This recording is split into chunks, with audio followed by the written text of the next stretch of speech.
அனைவருக்கும் வணக்கம். நம்ம பேராசானுக்கு என்னதான் ஆயிற்று? திடீர்னு கொஞ்சம் அப்நார்மலாலாம் நடந்துக்க ஆரம்பிக்கிறாரு. மன அழுத்தம் எதுவும் இருக்குமா, இல்லை வேறு எதுவும் பிரச்சனையா என்னன்றதெல்லாம் தெரியல. சமீபத்தில் எங்கேயோ விசிகாவுடைய ஏதோ ஒரு கூட்டம் நடந்த பொழுது பேராசான் நடந்துக்கிட்டதெல்லாம் பார்க்குறப்போ கொஞ்சம் அப்நார்மலாக இருந்துச்சுங்க. முதல்ல அந்த காணொலியை நம்ம பார்த்துடலாம் வாங்க.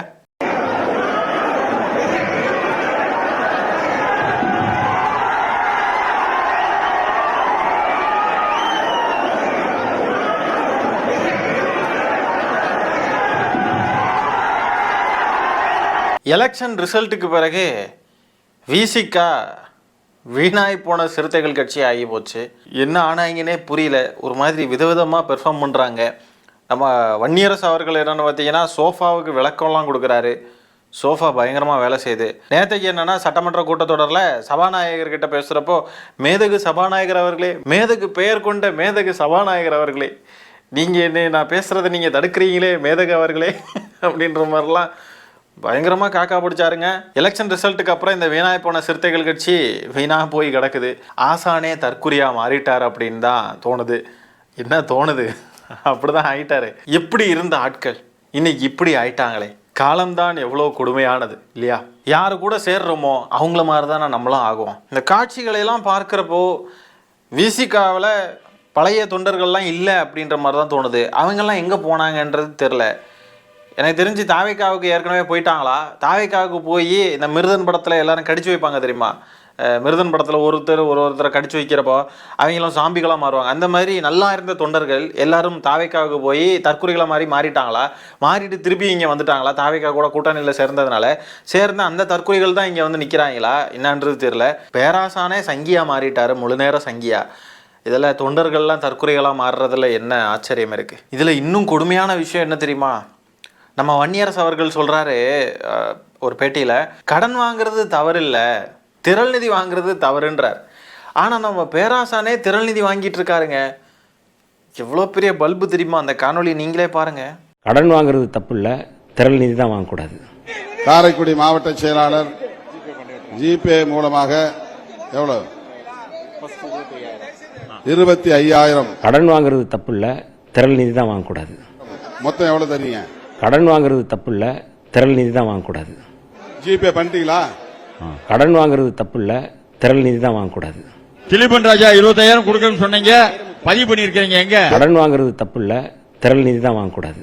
தேனி இளஞ்சிறுத்தைகள் எழுச்சி பாசறை பொறுப்பாளர் வைரமுத்து ரூபாய் 5,000. கடன் வாங்குறது தப்பு இல்லை, திரள் நிதி தான் வாங்கக்கூடாது. இதில் இடையில ஒரு சீன் நீங்கள் பார்த்தீங்கன்னா 25,000 ரூபா ஜிபே பண்ணிட்டீங்களா நீங்கள் அப்படின்னு கேட்குறாப்புல நம்ம பேராசான். டக்குன்னு பார்க்குறப்போ டீ கடையிலலாம் டீ குடிச்சிட்டு போகிறப்ப, தம்பி ஜிபே பண்ணிட்டீங்களா நீங்கள் அப்படின்னு கேட்குற மாதிரி இருக்குது. காலம் எவ்வளோ வேகமாக சுற்றுது பாருங்க. ஆர்எஸ்எஸ் பெற்று போட்ட குழந்தை அப்படின்லாம் சொன்னாப்புல நம்ம பேராசான் தாவேக்காவை. இன்னைக்கு அவங்க கூடயே போய்கிட்டு அவங்களெல்லாம் ஒரு காலத்தில் எள்ளி நகையாடிட்டு இன்னைக்கு இவரை பார்த்து எல்லாரும் எள்ளி நகையாடுற காலத்தில் இன்னைக்கு இருக்காப்புல. நம்ம பேராசான் வந்து கொள்கை கோட்பாடு எல்லாத்தையும் கொண்டு போய் அடகு வச்சுட்டு முழுக்க சங்கியாவும் தற்குறியாவும் மாறினது எதுக்காக அப்படின்னு பார்த்தீங்கன்னா அந்த ஒரு அமைச்சர் பதவிக்கு தான். தாவேக்கு ஆஃபர் பண்ண சோஃபாவுக்கு தான் இல்லையா? இப்போ அங்கே போயிட்டு அந்த சோஃபாவை வாங்கிட்டு அமைச்சர் பதவியெல்லாம் வாங்கி அனுபவிச்சுக்கிட்டு இருக்காங்க. இந்த ஆட்சி காலத்தில் பழனியில் 100 கோடி ரூபாய் மதிப்புள்ள நிலம் அந்த ஊழல் நடந்துச்சு, நம்ம எல்லாரும் பார்த்துருப்போம். 2 கோடி ரூபாய்க்கு பத்திரப்பதிவு பண்ணியிருந்தாங்க.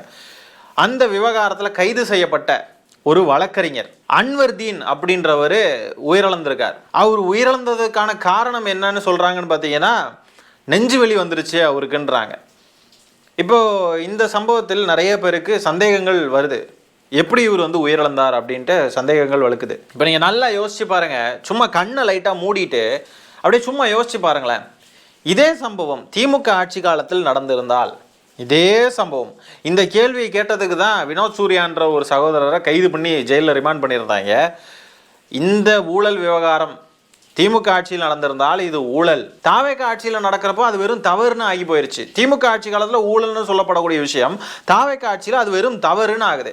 அதே மாதிரி இப்போ திமுக ஆட்சி காலத்தில் இந்த சம்பவம், இந்த குறிப்பிட்ட சம்பவம் மட்டும் நடந்திருந்துச்சு அப்படின்னா இந்நேரத்துக்கு ஒட்டுமொத்த மீடியாக்களும் நடுநிலைவாதிகளும் நேஷனல் மீடியாக்களும் எல்லாரும் இதை விவாதிச்சிருப்பாங்களா மாட்டாங்களா? இவர் எப்படி இருந்தார், என்ன ஆச்சு, யார் இதை ஏதாவது பண்ணாங்களா அப்படின்லாம் கேட்டிருப்பாங்களா இல்லையா? இப்போ செய்தி போடக்கூடிய ஊடகங்களே பார்த்தீங்கன்னா இதை வெறும் உயிரிழப்புன்னு தான் போடுறாங்க இன்னைக்கு. ஆனால் இதே திமுக ஆட்சி காலத்தில் நடந்திருந்தால் மர்ம முறையில் மரணம், இது ஒரு மர்ம மரணம் அப்படின்னு போட்டிருப்பாங்களா மாட்டாங்களா? நல்ல கற்பனை பண்ணி பாருங்க, சும்மா யோசிச்சு பாருங்க. இன்னைக்கு பாருங்க, ஒண்ணுமே நடக்காத மாதிரி எல்லாரும் இருக்காங்க. நம்ம பேராசான் வாயை திறக்க மாட்டேங்கிறாரு, வன்னியரசு அவர்கள் வாயை திறக்க மாட்டேங்கிறாரு. இவங்கெல்லாம் சமூக நீதி காவலர்கள், இந்த மண்ணுக்கானவர்கள், மக்களுக்கானவர்கள்னு, ஊழலுக்கு எதிரானவர்கள் அது இதுன்னு சொல்லிட்டு சுத்திட்டு திரிகிறாங்க. ஊழலுக்கு எதிரான ஆட்சின்னு சொல்லிட்டு தானே இந்த ஆட்சியே இருக்கு. அந்த ஆட்சியில் இடம் பெற்றுக்கிட்டு, அமைச்சரவையில் பங்கு பெற்றுக்கிட்டு நம்ம வன்னியரசு அவர்கள், நம்ம பேராசான் யாருமே வாயை திறக்க மாட்டேங்கிறாங்க. இப்போ இந்த அட்வொகேட் இறந்திருக்காருன்ற செய்தி மட்டும் கிடையாது, அந்த நிலத்தை பதிவு செஞ்ச சப் ரெஜிஸ்ட்ரார் இருக்கார் இல்லையா, அவரும் பார்த்தீங்கன்னா சீரியஸான கண்டிஷனில் ஐசியூவில் இருக்காராம். இப்போ இந்த விவகாரத்துல எல்லாம் கூட்டணி கட்சிகளாக இருந்து, நம்ம திமுக கூட்டணியில இருந்து அங்கே அமைச்சரவை கிடைக்குதுன்னு அங்கே ஓடி போன இவங்க, இந்த ஓடுகாலிகள் இருக்காங்களே, ஏமாற்றி எல்லாருடைய திமுக காரங்களுடைய வாக்குகள் எல்லாம் திருடிக்கிட்டு ஓடி போன ஓடுகாலிகள், இவங்க எல்லாம் கேள்வி எழுப்பணுமா இல்லையா? எதுக்காக அப்போ அங்கே போய் உட்காந்துருக்காங்க இவங்க எல்லாம்? கொஞ்ச நாளைக்கு முன்னாடி நம்மெல்லாம் ஒரு செய்தி பார்த்துருப்போம். தாவேக்காவுடைய ஒரு நிர்வாகி வீரா அப்படின்றவர் பார்த்தீங்கன்னா ஏதோ லஞ்சம்லாம் வாங்கினார். 1.5 லட்ச ரூபா சம்திங், 1,30,000 ரூபாய் என்னமோ லஞ்சம் வாங்கினார். அதுக்கான வீடியோ வந்து நமக்குலாம் நம்ம பார்த்துருப்போம். வீடியோ வந்து அந்த லஞ்சம் கொடுத்த நபர் வந்துட்டு வீடியோ எடுத்திருப்பாப்ல. அப்போ அந்த காணொலியின் அடிப்படையில் அந்த வீரான்ற நபரை கைது பண்ணாங்க. அவரை வந்து கட்சி பொறுப்பில் இருந்து தூக்கிட்டாங்க. இப்போ அதே பொறுப்புக்கு அந்த நபருடைய மனைவியை உட்கார வச்சுட்டாங்க.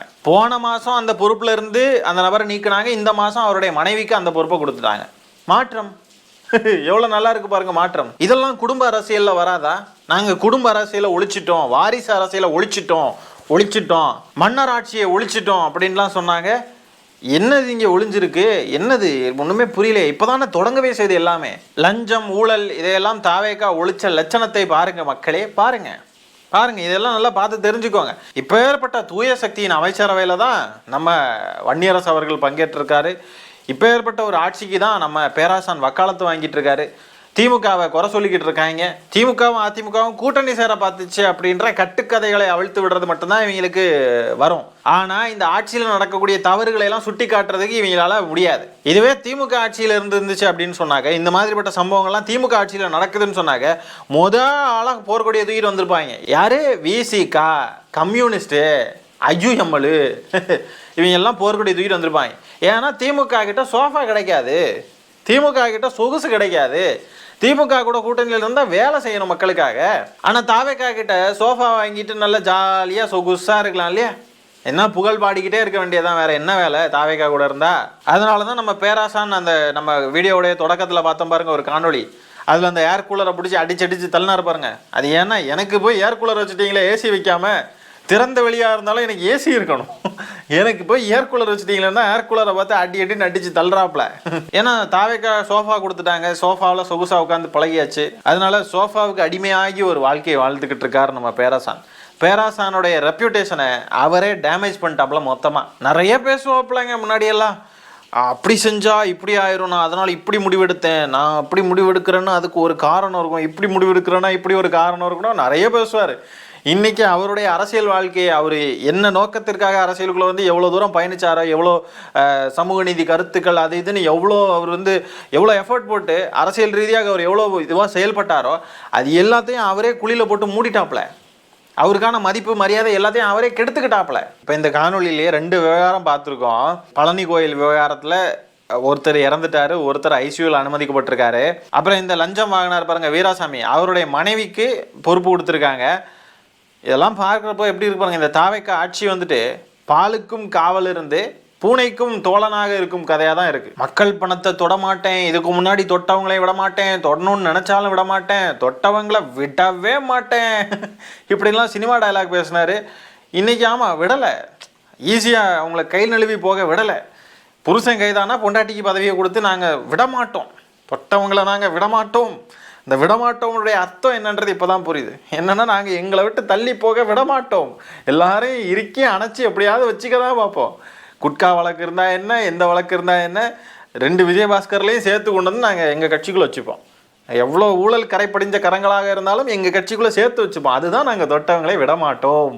இதுதான் தாவேக்கா அரசின் ஊழலை ஒழிக்கும் ஃபார்முலா. லட்சணம். இப்பேற்பட்ட ஒரு கேடுகட்ட ஆட்சியின் அமைச்சரவையில் தான் பங்கேற்றுக்கிட்டு நடக்கக்கூடிய அனைத்து தவறுகளையும் கொஞ்சம் கூட தட்டி கேட்காமல் இந்த ஆட்சிக்கும் விஜய் அவர்களுக்கும் முட்டு கொடுத்துக்கிட்டு இருக்காங்க நம்மளுடைய கூட்டணி கட்சிகளாக இருந்த பேராசான் கட்சி, ஐயுஎம்எல் கட்சி, காங்கிரஸ் கட்சி, இவங்க எல்லாம். ஆக இந்த காணொலியில் நம்ம பேசியிருக்கிற விஷயங்களை பற்றி நீங்கள் என்ன நினைக்கிறீங்கன்ற உங்களுடைய கருத்துக்களை கமெண்ட்ஸில் பதிவு பண்ணுங்கள். இந்த காணொலியை நான் இத்துடன் நிறைவு செய்து கொள்கிறேன். நன்றி, வணக்கம்.